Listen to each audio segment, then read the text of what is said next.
ஒரு கிராம சபை தலைவர் இருப்பாரானால் அந்த கிராம சபைக்கு எந்த பலனும் கிடையாது. நீங்கள் கிராம சபை என்று கொண்டாடுகிறீர்கள். அது எப்பொழுது உண்மையாக இருக்கும் என்றால் சுயேட்சையாக கட்சி சாராத ஒரு தலைவர் இருந்தால் மட்டும்தான் அதுக்கு சக்தி, இல்லை என்றால் அதுக்கு சக்தி கிடையாது.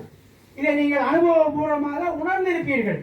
ஆகவே இந்த குழுக்களின் மூலம் நாம் அந்த கிராம சபையோட வல்லமை உடைய ஒரு சபையை நடத்த முடியும். நம்முடைய தேவைகளை பூர்த்தி செய்து கொள்ள முடியும். 29 வகையான தேவைகளை பூர்த்தி செய்து கொள்ளலாம். மின்சாரத்திலிருந்து, சுகாதாரத்திலிருந்து, கல்வியிலிருந்து, உணவிலிருந்து, வியாபாரத்திலிருந்து 29 வகையான விஷயங்களை கூகுள்ல போட்டு பாருங்க, அது வரும். தீர்மானம் மூலமே நிறைவேற்றிக் கொள்ளலாம். மனு போட்டு நிறைவேற்றிக் கொள்ள வேண்டிய அவசியம் கிடையாது. தீர்மானம் போட்டு சட்டப்படி அது துறை சார்ந்த இடங்களுக்கு மட்டும் மனு அனுப்பினால் போதும். அதையெல்லாம் நாங்கள் பயிற்சி கொடுக்கிறோம், வழிகாட்டுகிறோம். ஆர்டிஐ மூலம் அரசு நீதியை பெறும் வழியையும் சொல்லிக் கொடுக்கிறோம். யாரிடம் மனு போட வேண்டாம், எந்த அரசியல் கட்சி பின்னாடியும் செல்ல வேண்டாம். இப்படி ஒரு அமைப்பு அந்தந்த கிராமங்களில் உருவாக்கினால் அதனுடைய பாதுகாப்பே போதும். இந்த சமூக ஆர்வலர்களுக்கு எந்த சட்டமும் தேவையில்லை. எந்த ஒரு மந்திரியோ எந்த ஒரு அரசோ ஆதரிக்க வேண்டிய அவசியமே இல்லை. நேரடியாக அந்தந்த ஊரில் உள்ள சமூக ஆர்வலர்களை அந்தந்த ஊரில் உள்ள இந்த குழுக்கள் பாதுகாக்கும். மக்கள் பாதுகாப்பை தவிர பெரிய பாதுகாப்பு எதுவுமே கிடையாது. ஆகையினால நீங்கள் என்ன சமூக சேவை செய்தாலும் மக்கள் 4 பேராவது ஆதரிக்கணும். இவனுடைய சேவையை நான் ஆதரிக்கிறேன் என்று. அதற்கான வழி இந்த ஒரு இது மட்டும்தான். நீங்கள் விரும்பினால் உங்களுடைய அனைவரு கிராமங்களுக்கும் நான் இதை சொல்லிக் கொடுத்து இந்த சங்கத்தை, இதற்கு மக்கள் நல சங்கம் என்று பெயரிட்டிருக்கிறோம். அந்தந்த கிராமத்தின் பெயருடன் மக்கள் நல சங்கம் என்று பெயரிட்டு பதிவு செய்யலாம். பதிவு செய்யும் வரை எங்களுடைய இயக்கத்தின் பதிவு எண்ணை கொடுக்கின்றோம். அடுத்த நாளே, இந்த சங்கம் உருவாக்கக்கூடிய அடுத்த நாளே உங்கள் கிராமத்தில் எவ்வளவு பெரிய பிரச்சனை இருந்தாலும் உடனடியாக தீரும். இப்போ உங்களுக்கு தெரியுமோ தெரியாதோ, அந்த ஐயா வந்திருக்காரு ஒரத்தூர்ல இருந்து, செங்கல்பட்டு பக்கம் ஒரத்தூர். 350 ஏக்கர் நிலம் அழிய இருந்ததை காப்பாற்றி வைத்தோம். ஒரு கடிதம் மட்டும்தான், ஒரே ஒரு கடிதம். சங்கம் உருவாக்கணும், அந்த சங்கத்தின் மூலம் தீர்மானம் போட்டோம். கடிதத்தை எங்க அனுப்பணுமோ அங்க அனுப்பிச்சோம். அப்படியே அந்த அத்தனை விவசாய நிலம் காப்பாற்றப்பட்டது. வேண்டுமானால் நீங்கள் யாராவது அந்த பக்கம் போனீங்கன்னாலும், ஒரத்தூர் என்பது படப்பை பக்கத்தில் இருக்கிறது, அங்குள்ள மக்கள் நல சங்கத்தை அணுகி கேட்டால் அவர்கள் சொல்லுவார்கள். ஆதாரம் இருக்கிறது. இதே போல விழுப்புரம் மாவட்டத்தில் ஆலகிராமம் எங்களுடைய மாடல் கிராமம் சொல்லுவோம். அதை நாங்கள் வீடியோவே எடுத்து வச்சிருக்கோம். அனுமதி கொடுத்தால் கூட இங்கே அந்த வீடியோ போடுற அளவுக்கு நான் தயாராக வந்திருப்பேன். அதன் மூலம் நீங்க தெரிஞ்சுக்கலாம் எப்படி மக்களுக்கு நேரடியாக ஒரு சக்தி வருகிறது என்று தெரிந்து கொள்ளலாம். அதை இந்த சமூக ஆர்வலர்கள் அனைவரும் கையில் எடுத்துக்கொள்ள வேண்டும் என்று தாழ்மையுடன் கேட்டுக்கொள்கிறேன். அப்படி எடுத்துக்கொண்டால் கண்டிப்பாக எந்த அரசியல்வாதியும் பின்னும் போய் நாம் எதையும் கேட்டு பெற வேண்டிய அவசியம் இல்லை. நம்முடைய பாதுகாப்பை நாமளே நிலைநிறுத்திக் கொள்ளலாம் என்பதை தெரிவித்துக் கொண்டு என்னுடைய பேருரை தயவு செய்து நிறைய நேரம் எடுத்துக்கொண்டு விட்டேன், மன்னிக்க வேண்டும். நன்றி, வணக்கம். தெரியவில்லை 15 லட்சம். இன்றைக்கு சமூக ஆர்வலருக்கு மிகவும் முக்கியமான முதல் கட்ட போராட்டம் என்று சொன்னால் பாதுகாப்பு. அந்த பாதுகாப்பை சமூக ஆர்வலருக்கு, சமூக செயல்பாட்டாளருக்கு கிடைக்க வேண்டிய அந்த பாதுகாப்பை கையிலே எடுத்து இன்றைய தினம் விவேகானந்தன் அவர்கள் செயலாற்றிக் கொண்டிருக்கின்றார்கள். சமூகத்திலே பல மாற்றங்களை கொண்டு வர வேண்டும்.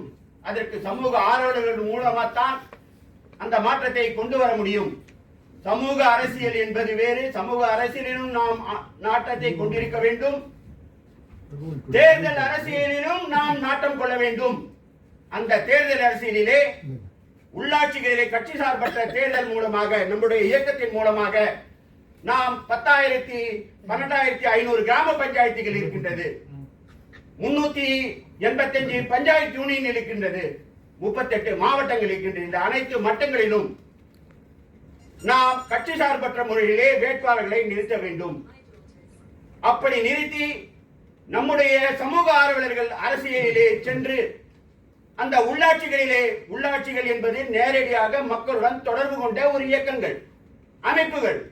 அந்த இடத்திலே நாம் சமூக ஆர்வலர்கள், இந்த சமூக சிந்தனையாளர்கள் உள்ளே சென்றார்கள் என்று சொன்னால் ஊழல் ஒழியும், நீர்நிலைகள் பாதுகாக்கப்படும், அந்த நீர்நிலைகளும் ஊழலும் ஒழிக்கப்பட்டது என்று சொன்னால் நீர்நிலைகள் பாதுகாக்கப்பட முடியும் என்று பாதுகாக்கப்படுகின்ற ஒரு நிலைமை உருவாகிறது என்று சொன்னால் நிச்சயமாக அதன் மூலமாக விவசாயம் செழிக்கும். நீர்நிலைகளும் விவசாயம் இன்டகிரேட்டட் சப்ஜெக்ட், ஒன்றுக்குடன் ஒன்று சம்பந்தப்பட்ட சப்ஜெக்ட். எனவே விவேகானந்தன் அவர்களுக்கு மீண்டும் ஒன்றை காமராஜர் தொண்டர்கள் முன்னணி சார்பாகவும் மக்கள் நல்லாட்சி இயக்கத்தின் சார்பாகவும் ஒரு வாக்குறுதியை கொடுக்கின்றேன். உங்கள் பின்னாலே நாங்கள் நிற்பதற்கு தயாராக இருக்கின்றோம். எங்களை வழிநடத்துங்கள். எங்களுடைய நேரத்தை கொடுக்க தயாராக இருக்கின்றோம். எங்களுடைய உழைப்பை கொடுக்க தயாராக இருக்கின்றோம். எங்களுடைய நிதியை கொடுக்க தயாராக இருக்கின்றோம். எங்களை இளைஞர்களாகிய நீங்கள் வழிநடத்துங்கள். விவேகானந்தன் அவர்களுக்கு 48 வயது, கோபிநாத் அவர்கள் இளைஞர், மேகராஜ் அவர்கள், இதுபோல எல்லா இளைஞர்களும் எங்களை வழிநடத்துங்கள். உங்கள் பின்னாலே நின்று நாங்கள் செயல்பட தயாராக இருக்கின்றோம் என்று சொல்லி இந்த கூட்டத்தை நடத்துவதற்கு தன்னுடைய நேரத்தையும் உழைப்பையும் அதிக அளவிலே கொடுத்தவர் கோபிநாதன் அவர்கள். அதே போன்று கோபிநாதன் அவர்களுடன் இணைந்து செயல்பட்டவர் காஞ்சிபுரம் மாவட்டத்திலே இருக்கின்ற காஞ்சிபுரம் நகரத்தை சார்ந்த மேகநாதன் அவர்கள். அதே போன்று குணசேகரன் ஐயா அவர்கள் ஒரு அவசர வேலையின் காரணமாக அவர் வெளியே சென்றிருக்கின்றார். தன்னுடைய நேரத்தை கொடுத்தவர். அதே போன்று சிவபிரகாசம் ஐயா, சிவபிரகாசம் அவர்கள், ஜானகிராமன் போன்றவர்கள் எல்லாம் சென்னை நகரத்திலே இன்றைய கூட்டப்பட்டவர்கள், அழைக்கப்பட்டவர்கள், பல்வேறு இயக்கத்திலே சம்பந்தப்பட்ட ஒருவர் அல்லது 2 பேர்களை மட்டும்தான் நாம் அழைத்தோம். வரக்கூடிய காலகட்டங்களிலே இன்றைக்கு தமிழகம் முழுவதும் மண்டல ரீதியாக இந்த இயக்கத்தின் மூலம் கூட்டங்களை நடத்தி பின்பு மார்ச் மாதத்திலே விவேகானந்தன் அவர்கள் ஒரு மாநாடு ஒன்றை நடத்தி இருக்கின்றார். அந்த மாநாட்டிலே வரக்கூடிய 26 சட்டமன்ற தேர்தலிலே நாம் கோரிக்கைகளை வைக்க வேண்டும்.